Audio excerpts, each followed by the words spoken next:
Você sabia que a cerveja foi descoberta por acaso? E que os sumérios veneravam uma deusa da cerveja? Hoje vamos conhecer sobre a origem de uma das bebidas mais populares do mundo. Historicamente, a cerveja já era conhecida pelos antigos sumérios, egípcios, Mesopotâmia e ibéricos há pelo menos 6.000 anos antes de Cristo. Os sumérios foram os primeiros a deixar um registro da produção da cerveja. As inscrições feitas em pedras mostram a importância da bebida para esses povos. Conforme registros, eles dominavam os processos produtivos de 20 tipos de cervejas diferentes. A principal deu origem a uma bebida conhecida como sicaro, utilizada para honrar os deuses e alimentar doentes. Essa é a peça suméria conhecida como Monumento Blau. Ela mostra a cerveja sendo oferecida à deusa Ninharra. A cerveja nesse período era muito diferente do que conhecemos hoje. Isso porque sua finalidade era diferente. Na época, a bebida era considerada um alimento básico e nutritivo.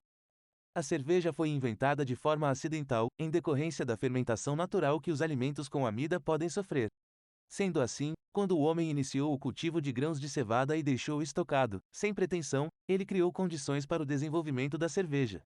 Isso porque a infiltração das águas da chuva e a umidade acabaram por estabelecer os padrões necessários para que a cevada pudesse ser fermentada. O resultado da ação química despertou a atenção de agricultores que começaram a experimentar a preparação do malte de forma mais rígida, a fim de conhecê-lo. Antes de ser denominada cerveja, ela chegou a ser chamada de pão líquido, pela semelhança de ingredientes.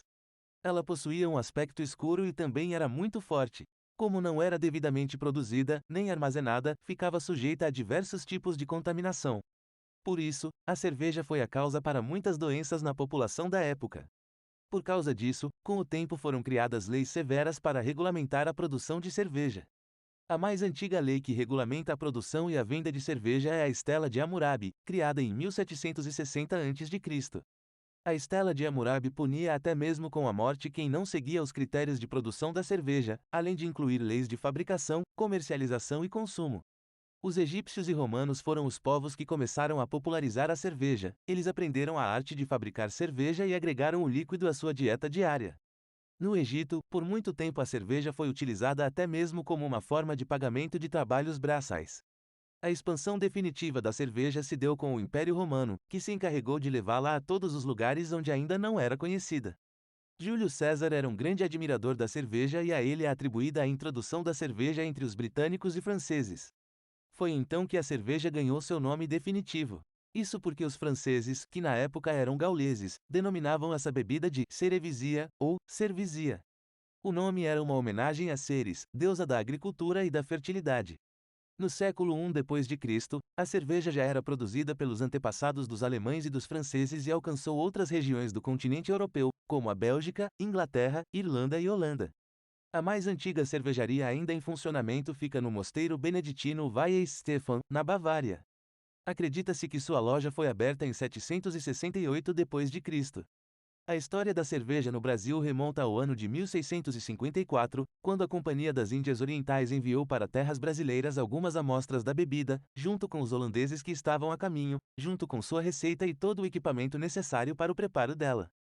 A ideia era montar a primeira cervejaria brasileira.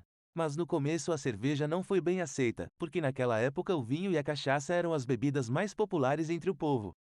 Então a cerveja desapareceu do Brasil, surgindo novamente apenas em 1810, depois que Dom João promoveu a abertura dos portos. Até a chegada do Segundo Reinado, em 1840, houve muitos anúncios relacionados à venda de cerveja, que geralmente era comercializada em barris sem marca para depósitos locais. Com o tempo, diferentes sabores e versões da bebida foram surgindo, como o chopp, por exemplo. De acordo com a legislação brasileira, chopp e cerveja têm os mesmos ingredientes, mas a principal diferença entre eles é a pasteurização, que é um processo de esterilização que acaba com micro-organismos que podem ser prejudiciais à saúde. Cervejas que encontramos no mercado duram cerca de 8 meses porque são pasteurizadas, enquanto o chopp não passa por esse processo e precisa ser consumido em cerca de 15 dias. Então, pessoal, essa foi a história resumida da cerveja, uma bebida que foi fabricada por acaso e acabou se tornando uma das mais populares do mundo. Se você gostou do vídeo, deixe um like e se inscreva no canal. Até mais!